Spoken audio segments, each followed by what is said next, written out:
Hallelujah. आप सभी को जय मसीह की। मैं आशा करता हूँ आप लोग अच्छे होंगे और परमेश्वर की दया और उसके अनुग्रह में बढ़ रहे होंगे, है ना।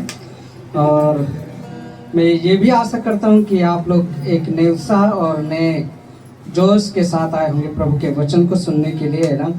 और आप लोग आज ये विचार करके आए होंगे कि आज मैं देखता हूँ परमेश्वर मुझसे क्या बातें करता है। तो उसके वचन में जाने से पहले हम अपनी आंखों को बंद करेंगे और प्रभु को धन्यवाद देंगे। धन्यवाद देते मान प्रिय परमेश्वर आज के समय के लिए। प्रिय प्रभु आपकी आशीष, आपके अनुग्रह, आपकी प्रेम दया के लिए खुदा, जो आपने सच में हम सबको ये मौका दिया। प्रिय प्रभु हम आभारी है खुदा कि आपने सच में प्रिय प्रभु हमें इस लायक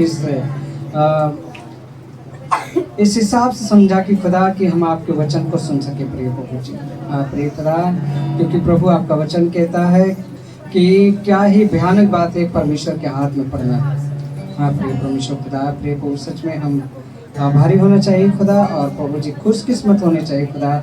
अपने आप को सोचना चाहिए कि क्या ही भयानक बात है और कितना अद्भुत परमेश्वर हमारे साथ। हालेलुया खुदा। प्रिय खुदा, हम आपके वचनों को प्रिय प्रभु पढ़ने जाते हैं खुदा, सुनने जाते हैं। प्रिय परमेश्वर आप पिता जो भी बातें आप हमसे कहना चाहते हैं आप कहें प्रिय प्रभु, हम सुनने को तैयार है खुदा। जिस प्रकार से आपने सैमुएल को 3 बार पुकारा कि है सैमुएल, और उसने नहीं जाना, लेकिन एलिया ने उससे कहा कि अब की बोल कि हाँ परमेश्वर मैं सुनता हूँ, तू बोल। प्रिय प्रभु सच में वैसे हम होने पाए, हम अपने हृदयों को अपने दिलों को तैयार करते और आपके प्रति आपके सम्मुख लेके आते। मांगते विनती प्रार्थना प्रिय प्रभु यीशु के नाम से, आमीन। हालेलुया।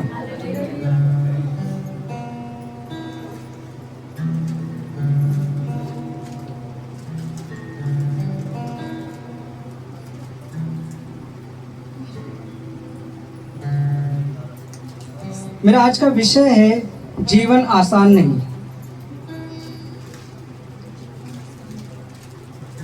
आज का विषय क्या है? जीवन आसान नहीं।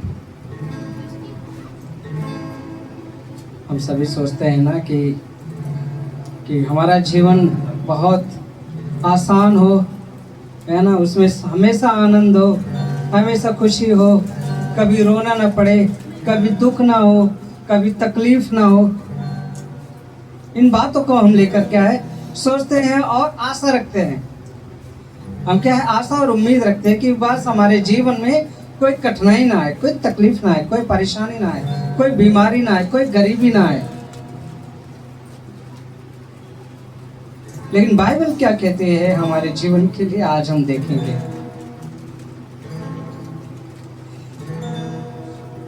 मैंने भी अपने जीवन में ना, अपने जीवन की यात्रा में समय के साथ साथ बहुत कुछ सीखा है और देखा है ना।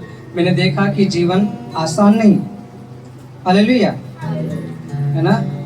लेकिन यदि जीवन में थ्रिल ना हो और सस्पेंस ना हो, जैसे यूसुफ के जीवन में या दाऊद के जीवन में था, तो जीवन एक रोमांच और गहराई से भर जाता है।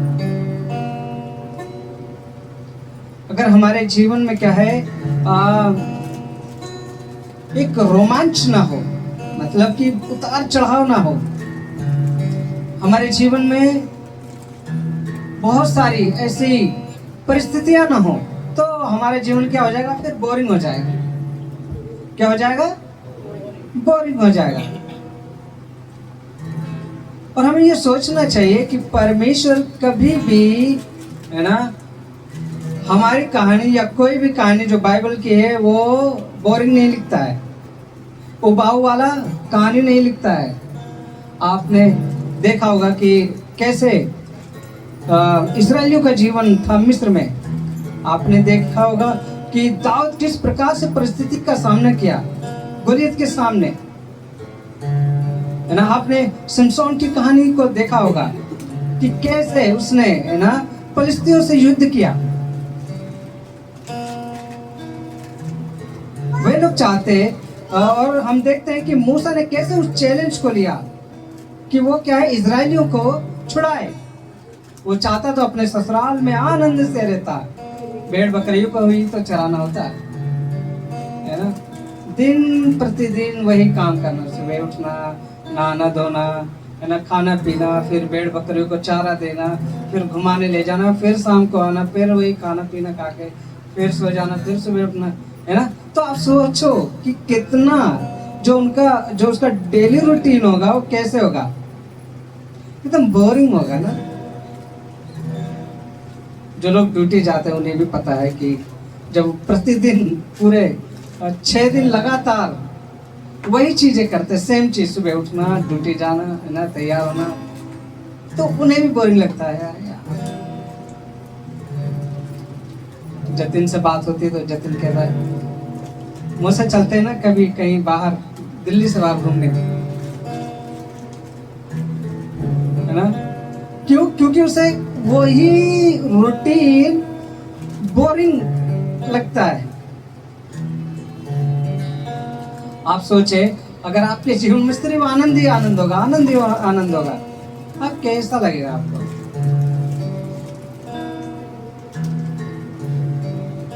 है ना।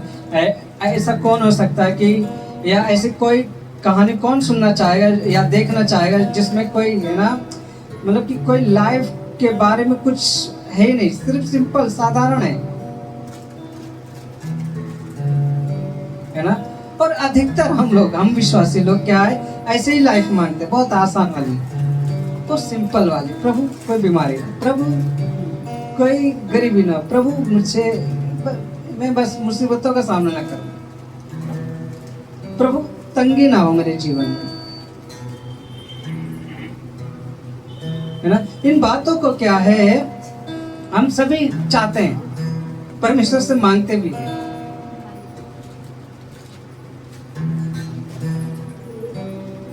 है ना। हम कई बार देखते हैं कि हम सोचते हैं कि यार कि हमारे जीवन में कोई दुख ना हो, कोई चैलेंज ना हो, है ना। और ऐसे जब कोई दुख या चैलेंज हमारे जीवन में आता है तो क्या है, हम परेशान हो उठते हैं, बीमारी आ जाती है, बहुत बेचैन हो जाते हैं, पैसे की कमी हो जाती है, बहुत बेचैन हो जाते हैं, कोई ऐसी परिस्थिति हो जाती है तो हम बहुत तकलीफ में हो जाते हैं। बजाय इसके कि हम उसमें आनंद करें, उसमें हम, है ना, आनंद और मगन हो, हम क्या है, परमेश्वर से गिड़गिड़ा के इन बातों की हम कोशिश करते हैं कि वो निपट जाए, बस जल्दी जल्दी, जितनी जल्दी हो सके, प्रभु पैसा आ जाए, प्रभु ये बीमारी जल्दी खत्म हो जाए, प्रभु ये परिस्थिति जल्दी निपट जाए।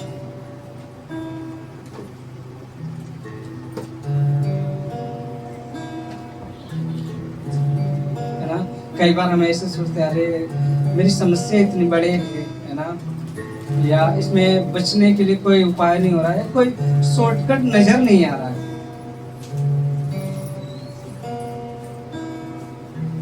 ना। ये जाने बिना कि इसका परिणाम क्या हो सकता है ना, या क्या ये समस्या हमारे लिए आशीष ला सकती है या नहीं, है ना। हम क्या है, शॉर्टकट अपनाने की कोशिश करते हैं और उससे जल्दी छुटकारा पाने की कोशिश करते हैं। बाइबल में जब भी कोई बड़ी समस्या किसी के जीवन में आई है ना, और हमें वचन बताता है वही की अद्भुत कहानी बनी है, और परमेश्वर हमारे जीवन में कोई भी ऐसी समस्या आने ही नहीं देगा जिसका कोई उपाय ही ना हो, या जिससे हम सह नहीं सकते। बाइबल क्या कहती है कि मैं तुम्हें, या परमेश्वर तुम्हें ऐसी परीक्षा में नहीं डालता जो तुम्हारे सहन से बाहर हो। परीक्षा तो होगी तुम्हारी, लेकिन ऐसी भी नहीं होगी कि तुम एकदम टूट जाओ, बिखर जाओ। ऐसी समस्या या ऐसी परीक्षा परमेश्वर हमारी नहीं करता। वो प्यार करने वाला परमेश्वर है, अपने लोगों को दुख देकर खुश नहीं होता है ना, लेकिन वो हमारे प्रत्युत्तर को बड़े ध्यान से देखता है, हमारी बातों को बड़े ध्यान से सुनता है ना। और हम देखते हैं हम ऐसी विपरीत परिस्थिति के प्रति कैसे उत्तर देते हैं या कैसा व्यवहार करते हैं। कठिनाइयों में कुछ लोग टूट जाते हैं, या तो कुछ लोग क्या रिकॉर्ड बना लेते हैं, है ना। कुछ लोग, कोई तकलीफ आती है या कोई परेशानी, है ना, या कोई तकलीफ, और जैसे जवानों के लिए दिल टूट जाए तो वो क्या है, डूब जाते हैं गम में। और कई लोग ऐसे होते हैं जो क्या है ना, वो गाना भी बनाए ना कि ठुकरा के मेरा प्यार मेरा इंतकाम देखे, है ना। कई लोग बॉडी बिल्डर बन जाते हैं, अपने आप को एकदम स्ट्रॉन्ग करते हैं। कई लोग अपने चीजों में एकदम मजबूत बनने की कोशिश करते हैं और बनते भी हैं। ऐसे बहुत सारे उदाहरण आप लोग देखेंगे तो आपको दिखेगा कि सच में कि उनके जीवन में ऐसी समस्याएं आई, ऐसी तकलीफें आई, लेकिन उन्होंने हार नहीं मानी और क्या है, उन्होंने मुकाम को हासिल किया। हालेलुया। समस्या ही वह स्थान है जहां हम अपने आप की असली पहचान से रूबरू होते हैं। वही समस्याएं, वही तकलीफें, वही परेशानियां ही हमारी असली पहचान कराती।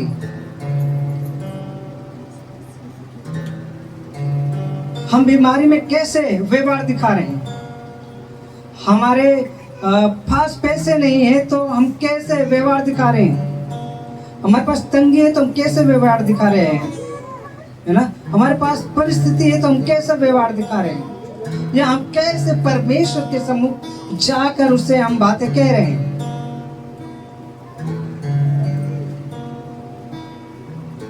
आइए हम एक उदाहरण देखते हैं, रूत की कहानी। बाइबल में एक स्त्री की कहानी है जो रूत है, और वो मोआब देश की थी। रूत कौन थी? मोआब देश की थी। वो इजरायली नहीं थी, ना इजराइल की थी वो,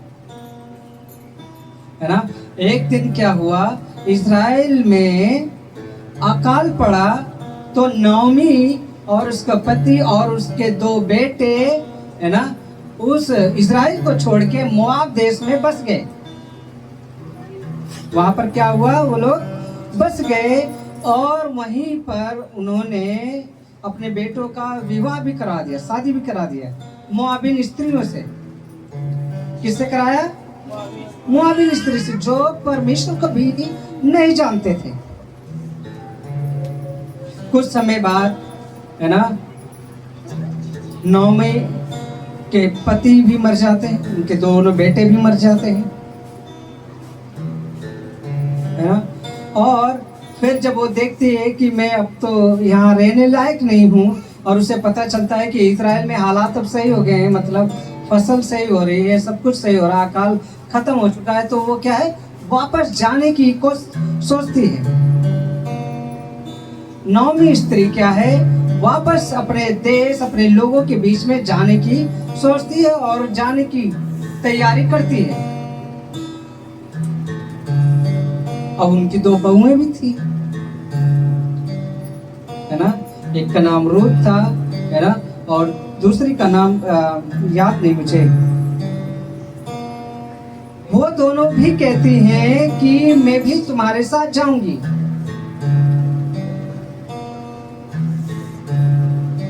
है ना। नौमी कैसे न कैसे, है ना, उससे समझाती है दोनों बहुओं को, लेकिन उन दोनों बहुओं में से सिर्फ एक ही समझती है और वो मोआब देश में ही रुक जाती है। और रूत क्या है, उसके साथ चलने की जिद करती है। क्या करती है? चलने की जिद करती है कि नहीं, मैं तुम्हारे देश में रहूंगी, तुम्हारा परमेश्वर मेरा परमेश्वर होगा, तुम्हारे लोग मेरे लोग होंगे, है ना। रूत के लिए तो सब कुछ अनजान था, है ना। उससे तो कुछ भी नहीं पता होगा कि इजराइल में कैसे होंगे और क्या हालात होगा, लेकिन वो फिर भी क्या है, नौमी के साथ जाने की जिद करती है ना। जब वो नौमी के साथ इजराइल पहुंचते हैं, है ना, और हम देखते हैं कि वह जो अपनी सास नौमी के साथ बेतलेहम में आई और उसे नौकरों के जैसे खेतों में काम करना शुरू करना पड़ा ताकि 2 वक्त की रोटी का इंतजाम हो सके। वह नौकरानी के समान अपना जीवन व्यतीत करने लगी, है ना। लेकिन परमेश्वर की दया दृष्टि उस पर थी, है ना। जिस खेत में वह सीला बिनने गई थी वह किसी और का नहीं बल्कि बोअज का था, और वह एक भला और सम्मानित व्यक्ति था। जिसकी खेत थी उसका नाम क्या था? बोअज था। और वह क्या परमेश्वर की दृष्टि में बहुत अच्छा था।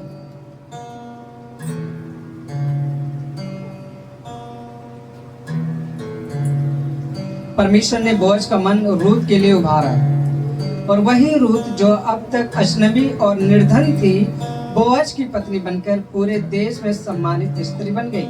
हालेलुया।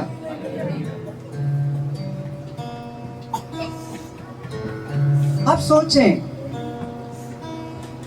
नाओमी का सब कुछ खत्म हो गया, उसका पति खत्म हुआ, उसके दोनों बेटे खत्म हो गए, है ना। अब उसके पास रहने को कुछ भी नहीं है ना। लेकिन रूत उसके साथ रहती है।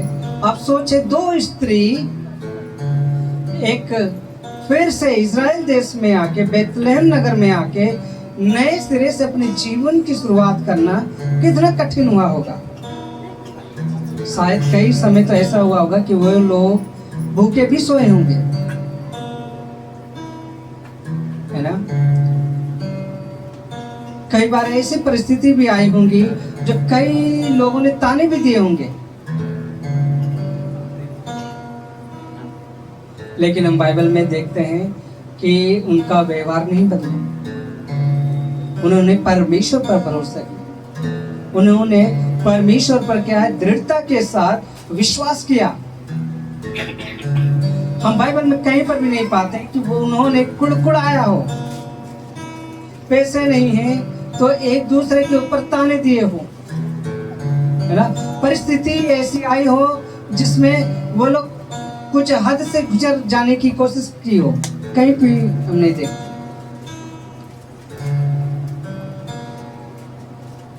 उनका जीवन आसान नहीं था, लेकिन उन्होंने किस पर भरोसा किया? परमेश्वर पर भरोसा किया। हालेलुया।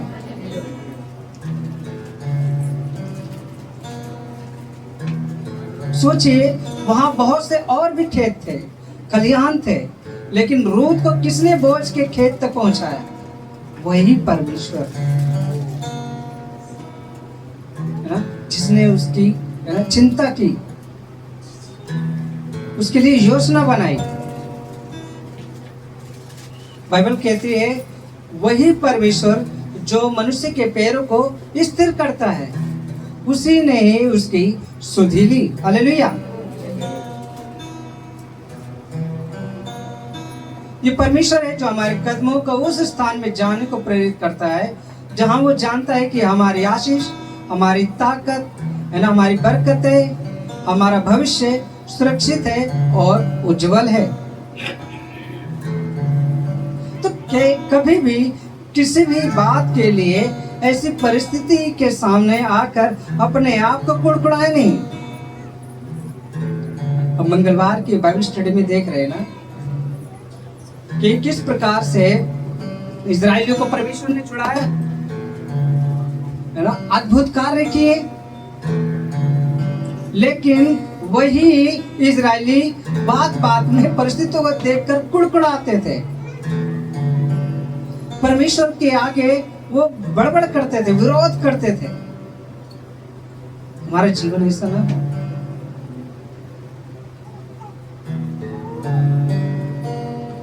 हम परिस्थिति के आगे संयम धरे। बीमारी के समय हम अपने आप को धैर्य बना के रखें, अपने आप को परमेश्वर के हवाले कर दें। अपने आप को सोचे कि अभी मेरी ऐसी परिस्थिति है, मेरी ऐसी बीमारी है, मेरी ऐसी तकलीफ है, मेरे पास पैसे नहीं, धन नहीं है, लेकिन आने वाला समय मुझे परमेश्वर सही करेगा, दुगनी आशीष देगा। हालेलुया।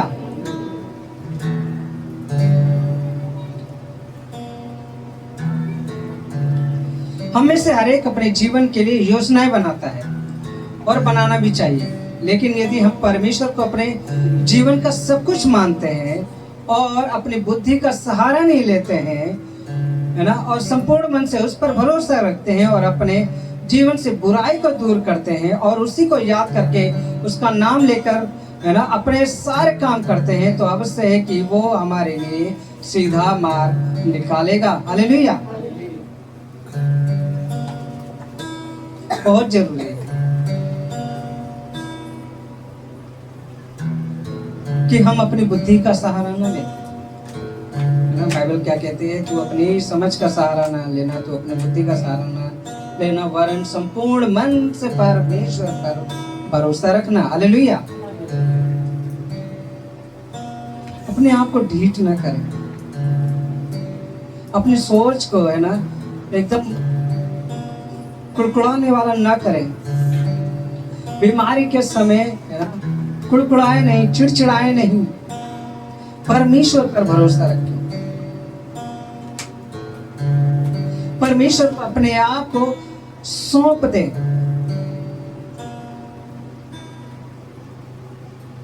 हो सकता है हम अपने भविष्य को ना जानते, लेकिन वर्तमान तो हमारे हाथ में। यदि आज हम अपनी योजनाओं को परमेश्वर के हाथों में सौंप दें, तो विश्वास करें उसने हमारे लिए बेहतरीन योजनाएं और कल्पनाएं की है, जो लाभ की है, हानि की नहीं। हालेलुया।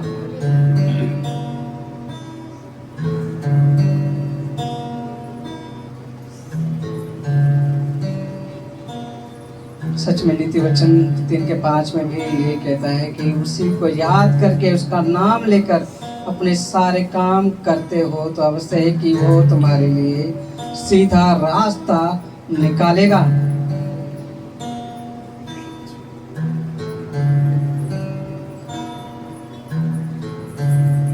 हम अपने भविष्य को न सोचे ज्यादा। अगर वर्तमान हमारे हाथ में है, जो अब का समय है, बाइबल भी हमें कहती है कि कल की चिंता तू ना कर, कल की चिंता अपने आप कर लेगा।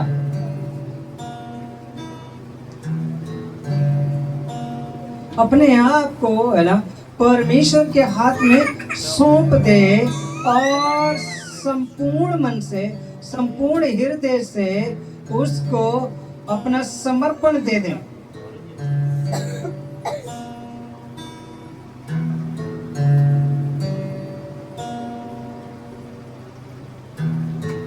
आप याद रखें, परमेश्वर आपकी कहानी लिख रहा है।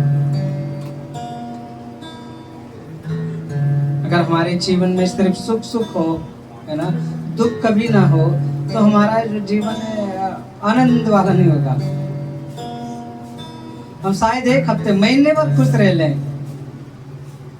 लेकिन उसके बाद हमें ऑटोमेटिकली उबाऊ सा लगेगा, बोरिंग सा लगेगा कि कैसे जीवन जी रहा हूं मैं।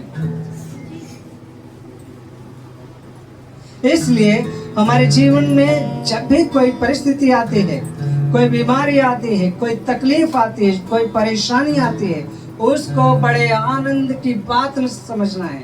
हालेलुया। बाइबल हमें कहती है कि तुम क्या है, इसे आनंद की बात समझो। हर एक परीक्षा को, हर एक परिस्थिति को क्या करें, आनंद की बात समझे और परमेश्वर पर भरोसे के साथ अपने आप को सौंप दें।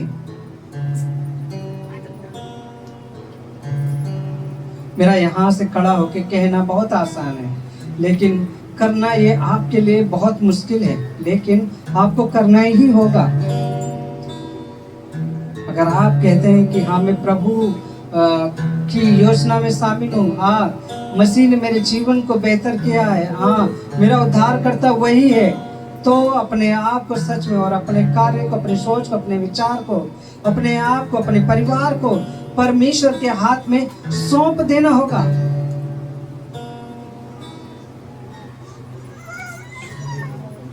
अगर अभी भी हम अपनी बुद्धि का सहारा लेंगे, अपनी समझ का सहारा लेंगे और सोचेंगे कि हम अपने तरीके से निकल जाएं, तो नहीं होगा। अभी पिछले दिनों, पिछले संडे कमलेश भैया आए थे और उन्होंने एक गवाही बताई थी कि आधार कार्ड में डेट ऑफ बर्थ शायद 1 या 2 बार चेंज होता है, उसके बाद नहीं हो सकता है, चाहे कितनी भी कोशिश कर लो, है ना। और वो आधार कार्ड में डेट ऑफ बर्थ चेंज करवाने की जरूरत पड़ी उन्हें, उन्होंने अपनी तरफ से बहुत कोशिश की, बहुत दौड़ भाग की, लेकिन जब उन्होंने परमेश्वर के हाथ में दिया और वो चुटकियों में हो गया। हालेलुया। बाइबल भी कहते हैं कि तुम मेरे बिना कुछ भी नहीं कर सकते। हो सकता है कि आप कल को परमेश्वर के बिना अमीर हो जाएं, लेकिन वो शांति और सुकून कहाँ से लाएंगे? हो सकता है परमेश्वर के बिना आप अपनी चीजों में बहुत आनंदित रहें, लेकिन वो कुछ समय का होगा, फिर वो खुशी और आनंद परमेश्वर के अलावा और कोई नहीं दे सकता। हालेलुया। हो सकता है कि आप सोचे कि मैं धनवान हो जाऊं और कमा खा लूं, ऐसे जिंदगी जी लूं, काफी है मेरे लिए, लेकिन सोचे मरने के बाद क्या होगा? आपकी एंट्री कहाँ होगी? ये सोचने की बात है। आप अनंत जीवन जीना चाहते हैं या अनंत आग की आग में जीना चाहते हैं? ये निर्णय आपके लिए, आपके ऊपर है।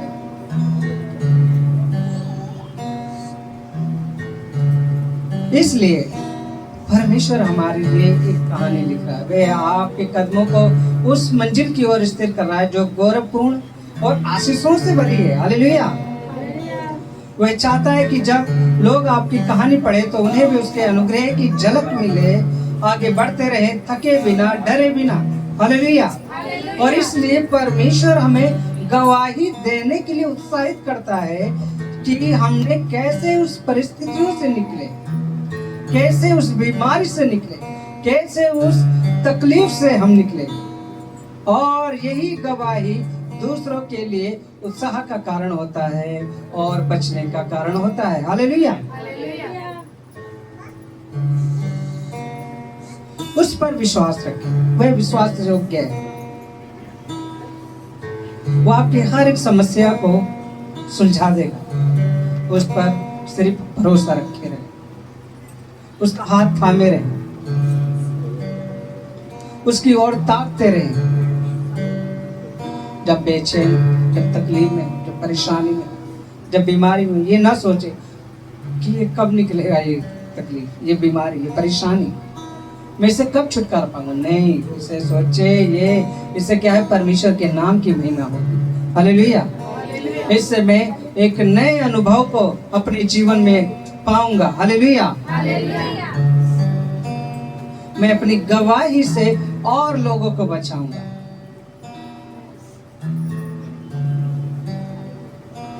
तो जरूरी है मेरे प्रियो, हमें यह समझना कि जिंदगी आसान नहीं, जिंदगी आसान नहीं है, और इसे हमें बड़े आनंद के साथ जीना चाहिए, बड़े उत्साह के साथ जीना चाहिए। चाहे जैसी भी परिस्थिति क्यों ना, चाहे जैसी भी तकलीफ क्यों ना है, चाहे जैसी भी बीमारी क्यों ना हो, चाहे जैसी भी आर्थिक स्थिति क्यों ना हो, हमेशा आनंद के साथ परमेश्वर में भरोसा रखते हुए, है ना, उसके साथ चलते रहें। परमेश्वर आपको आपके सही मंजिल में पहुंचाएगा। हालेलुया। प्रभु आप लोगों को आशीष दे इन वचनों के द्वारा।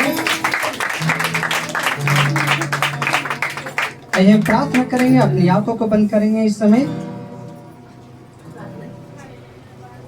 हालेलुया। ईश्वर आजा, धन्यवाद है तुम्हारे प्रिय परमेश्वर पिता कि आपने सच में हम सबको सिखाया, बताया प्रिय प्रभु की जिंदगी आसान नहीं प्रिय खुदा। और प्रिय सच में ये वचन बहुत जरूरी था हम सब के लिए प्रिय परमेश्वर खुदा। हाँ प्रिय खुदा, कई बार हम बहुत सोचते हैं कि ये क्या है, ये हमारे जीवन में क्या बातें हैं, ये हमारे जीवन में क्या योजनाएं हैं, लेकिन पिता आपने इन बातों को हमें सिखाया, समझाया कि प्रिय प्रभु जीवन आसान नहीं, लेकिन उसे हम आनंद के साथ निपटाए प्रिय प्रभु जी। हम उत्साह के साथ आपके साथ बढ़ते रहे प्रिय प्रभु। हम उत्साह के साथ आप पर भरोसा रखें प्रिय प्रभु जी। जिस प्रकार से आपने रूत को खुदा उसके सही मंजिल में पहुंचाया प्रिय प्रभु जी, और यहाँ तक कि उसे नए संतान से आशीष की प्रिय प्रभु जी। और प्रिय प्रभु पूरे इस्राएल में खुदा एक नामी स्त्री हुई प्रिय परमेश्वर। वैसे खुदा हमें विश्वास से भरोसा है पिता इस वचन के बाद कि प्रिय प्रभु हमारा नाम ऊंचा होगा प्रिय खुदा। इस बात से कि आपके नाम की महिमा हो प्रिय प्रभु, और आपके नाम की ही बड़ाई हो खुदा, क्योंकि आप बड़े और बढ़ते जाए प्रिय परमेश्वर। हाँ पिता, हमारे जीवन से प्रिय परमेश्वर सच में खुदा आप महान है, सर्वशक्तिमान है प्रिय पिता। इन वचनों को हमारे जीवन से प्रिय पिता न उतरने दे और प्रभु से हम थामे रहे। सारी आदर सारी महिमा आपके नाम को देते विनती प्रार्थना प्रिय प्रभु यीशु के नाम से।